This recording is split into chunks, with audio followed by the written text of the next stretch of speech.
Hi there, I just want to introduce to you the book that I've just prepared. It's called Haiku from Iberia and Beyond by Mono Books.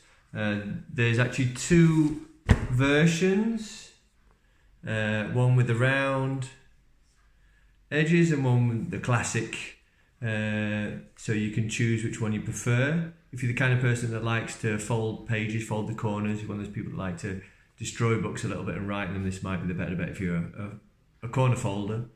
If you're into like design, I quite like this one. Also, there's some bookmarks. The first bunch of copies they're sending out, you'll get a bookmark. Also for Spanish speakers, I guess I'll do a separate video. There is a Spanish version of the text, although this is bilingual or multilingual. Let's have a look at the book.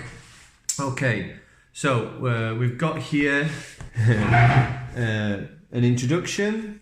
Here it gives a brief history of Japanese haiku. I can show you there. You can see how it shows where the roots of Japanese haiku are, you know, mixing all these different influences like Buddhism, Taoism, Confucianism, from India, from China. So a very brief, just a few pages, history of the Japanese. And then we start, each section has got a black marker that will tell you that we're changing languages. The languages go by alphabetical order and the poets go by alphabetical order. So the first language, we've got Basque, which is from the north of Spain. And then we've got, here you'll have the poet's name, the year, birth and death, if they're no longer with us, the poem, some notes, this one's got a brief note, and then the translation in English.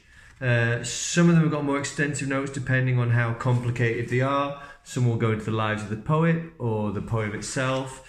There could be linguistic explanations, there could be more historical. For example, from the Spanish poets, some of them refer to the Civil War, exile. So we've got there, we've got some Japanese poems, we've got some nice colour illustrations.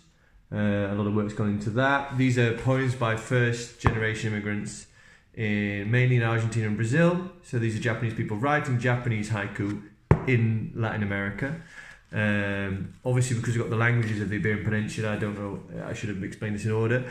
We've got Basque, Catalan, Galician, Portuguese, Spanish, which are from the Iberian Peninsula. But then obviously those languages have gone across the world because you know, you've got Portuguese in Brazil, in parts of Africa, you've got Spanish in parts of Latin America.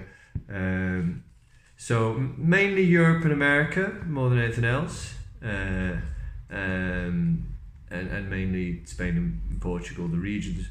So we've got here the poems, some famous poets like Lorca, Pessoa, and then about halfway through, we've got here, there's a QR there, an afterword. So the afterword goes through the history of we've got some the Japanese immigrants in Brazil. We've got some propaganda trying to get the Japanese to travel to Brazil.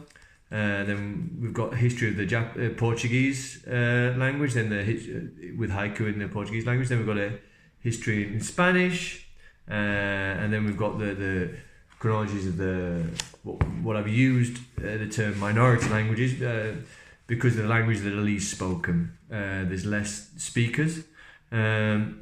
So we've got here, for example, this is by Salvador Espriu, he's a Catalan poet. This was a poem, a haiku sequence that he wrote. This was censored by the Franco regime in Spain after the Civil War because of this image, which is inspired by a haiku of his.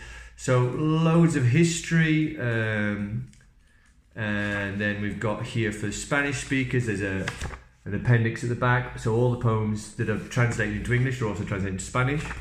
If you're a Spanish speaker, you can read the Spanish poems in the original language. You've got the English. If, let's say, you're a Spanish speaker and you don't speak Portuguese, you can look at the Portuguese and the English, and you're like, well, I don't quite understand the Portuguese, I don't quite understand the translation. So you go to the appendix.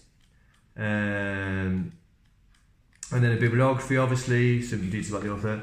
So, I'm going to put some details in the comments below, in the information below about how to get this and about the project, and look forward to sharing it with you all.